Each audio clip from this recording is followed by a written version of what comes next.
Siguradong marami na naman na magbababad sa mga beach ngayong tag-init. Pero paalala ulit mga kapuso, ingat po sa pagsa-sunbathing dahil maaaring yan maging sanhi ng sakit kapag sumobra. Nakatutok si Jamie Santos. Ngayong tag-init, pihadong marami sa beach ang destinasyon para mag-enjoy at mag-sunbathing. Pero paalala ng Department of Health, mag-ingat na ma-expose ng sobra sa init ng araw. Posible raw kasi itong maging dahilan ng skin cancer.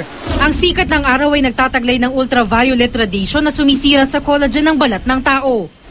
Kapag nasira ang collagen, magkakaroon ng cellular changes na posibleng maging dahilan ng skin cancer. Ayon sa DOH, swerte nga raw tayong mga Pilipino dahil sa kayumanggi nating kulay. Ang kadalasan daw kasing tinatamaan ng skin cancer ang mapuputing tao. Mas prone ang mga fair, tsaka yung mga freckled na mga freckles na tao. But that doesn't excuse us from not having it as well. Gayunman, ayon sa DOH, hindi lang dahil sa exposure sa araw maaring makuha ang skin cancer. Maaari rin daw itong mamana. Prone din daw sa skin cancer ang mga taong nagbibilad sa araw nang walang proteksyon tulad ng paglalagay ng sunblock. Kaya ang mga taong mahilig magbabad sa araw, dapat ugaliing maglagay ng sunblock kada 2 oras. Pinag-iingat din ng DOH ang publiko sa heat stroke. Basically, ang problema ng heat stroke is releasing so much fluid na nadidehydrate ang pasyente, nasa sobrang init din, hindi na replenish yung fluid na nawawala.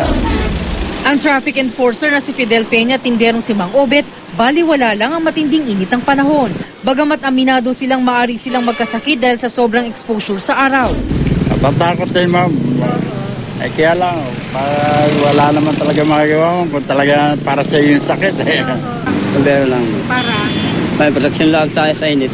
Kaya paalala ng DOH, ma-expose talaga sa araw, or kung may expose naman, mag-protect, gawa ng protection tulad ng mga sunblock or sombrero nang sa gayon walang direktang epekto sa mga balat natin.